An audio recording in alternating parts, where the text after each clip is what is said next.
Okay, so this is the second video I've made today. First video being the T-case bushing and how to get yourself unstuck from four-wheel neutral. And the second video will be about installing one of these, can't remember what they're called, I thought they were nitrile, but some kind of name with it, but it's the shifter bushing. And this is from Low Range Offroad. And this shifter is extremely sloppy. Look at that. That's just sloppy. Is it in? I don't even know if it's in neutral. Let me see. No, I have a feeling this is first gear. Yep. See, that was first gear. So that should give you... See, now it's in. Because I can... See? That's reverse. You know what I mean? So now I know this is neutral. But you saw how sloppy it was in first gear. So yeah, that proves my point. I'm going to replace the bushing with one of these. Thanks Low Range Offroad for providing parts for the Suzuki Samurai. And this is an 87 Suzuki Samurai, just so everybody wants to know. Suzuki. And so yeah, so what we're going to do first is we're just going to... Let's see if we can get this thing off. Wow, it's actually rotating that thing. That's interesting. What they tell you to do is, there we go. It was a little tough to get that thing off by hand. Sometimes they say you can use some lockjaw pliers or something like locking pliers with a rag over this. Low Range Offroad provides a very good how-to on this. I basically read through this. I figure a video is a lot better, so that way you can actually see. But their pictures work very well as well. You know, if you don't have the patience and you want to watch a video of it, this is what I'm doing, and this is the reason why I'm doing it. So, yep, basically, these things go forever. Yeah, there we go. That's your shift ball off. And then this one is you take the boot off next. Mine apparently is missing two bolts, the ones at the top, but it has the ones at the bottom. So they're 10 mils. So I'm gonna basically take those off right now and then show what happens from here. So I'm gonna stop and I'll get back to you. Okay, so you basically remove the bolts, 10 mils, and remove the outer rubber piece. Obviously remove the plastic. That should have been on top, but that was a pain in the ass to get out of this carpet right here. The carpet's pretty tight. So, and then obviously you want to remove the lower boot. I've already kind of started getting it up, but I don't know. I guess maybe that's just it. You just remove it up till there. Seems like it doesn't, seems like it's too wide for it to actually go anywhere. So I think it's just going to be retained on this, I guess. I mean, technically it tells you have to take the stuff off up over that handle. So I don't see how this handle actually works. That's interesting. Yeah, but everybody can see that that's a little wider than that hole, so I'd rather not cut into the bush or this rubber boot unless I have to, but I might do that. So now see here, I'm actually hitting difficulties. This might be an aftermarket boot, who knows. But you see these three 10 millimeters that you need to get to right down here? There's three of them right underneath this boot. You grab that and you take this ring right off. So I'm going to get to that point right now. Let me just try and get this boot off. I totally forgot to tell everybody that before undergoing this, you have to put it in neutral. So just basically just make sure, because I remember I showed everybody the slop. Just make sure it's in neutral before you do it. I didn't mention that. I just put it into neutral on the video and showed you guys the slop, but yes, put it in neutral. Always do this in neutral.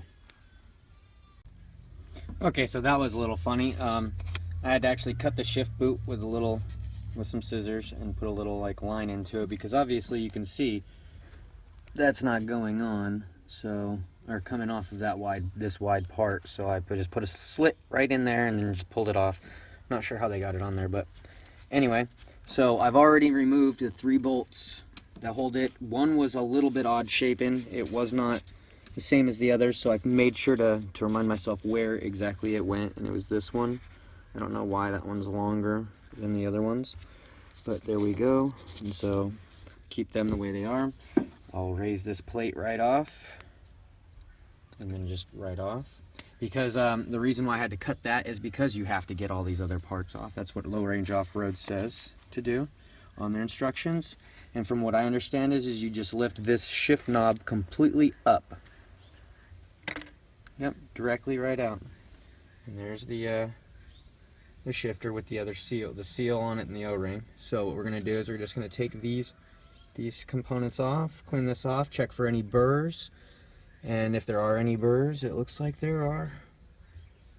Yeah, it looks like there are. You might be able to see them on there, yeah. Some little burrs on there. We'll try and take a file to them or something and get them ground down nice and cleanly so that this doesn't wear the life of everything off. So, there we go. I'll get back to you. Once the shifter's been removed, then you remove this bolt right here. It should be 12 millimeter.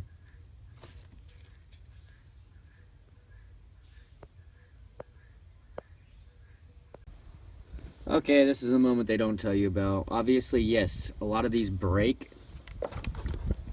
See this one? You know, it's just messing around in there, as you can see. So it's broken off, but I can't seem to just wiggle it out. And so I'm going to end up having to take this tower off. With the 4 bolts right down there. 1, 2, 3, 4. The tower should just come right off. Now, anybody that watches this video before they get their parts, basically they sell new towers for the newer upgraded, because this is an 87 Suzuki. They sell the upgraded components of this where they actually sell the new tower.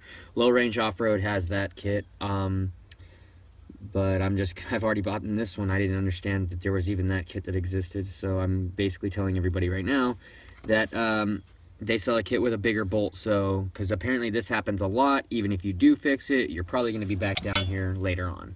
So they sell a whole tower to where, you know, you take those 4 bolts off and you just replace it with this new tower. And I'm not sure if they sell, if it's a new, like the whole shift knob is completely new and like upgraded too, if it goes with that bolt, or if it's just the same shifter knob as that one.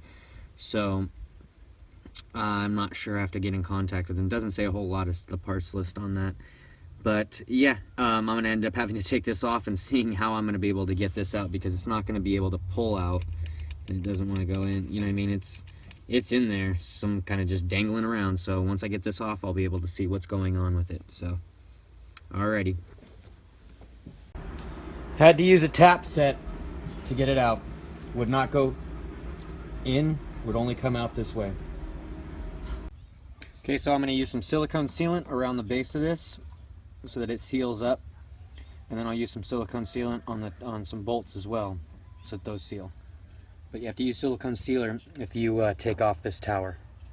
Okay, so you want to grease the inside of this with some, I got some it's a multi-purpose grease, but you can get some wheel bearing grease, and grease the inside of that housing. And then after you're done with that, you can put the 12 millimeter bolt right back in. We've got a new one from Low Range Offroad. It's right there. I'll be putting that in. It's got the blue Loctite already on it. So you want to do that first before inserting the shifter. Okay, so next you need to grease the new bushing. And then once it's greased, you slide it on. Let me see if I can get this going. Slide it on to the shaft this way.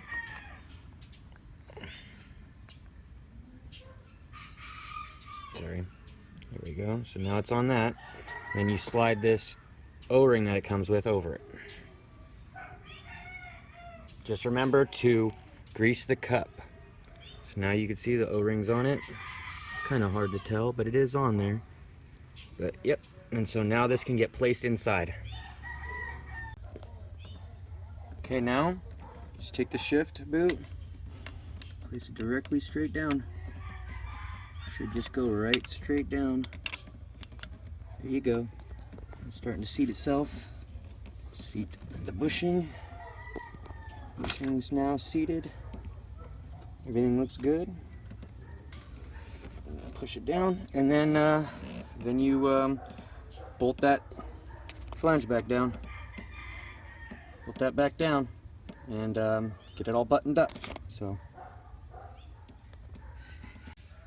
Okay, so it's all back together now. Basically, after you put the ring back on, bolt it down, and then you put the lower boot on and clamp that down, and then put this larger boot on, and then the ring that goes around it and bolts that down, and obviously your shifter boot.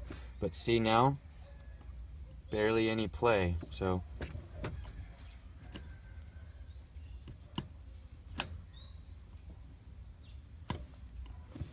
now there's barely any play in any of these gears. No play whatsoever. So no more sloppy shifter. Thanks, Low Range.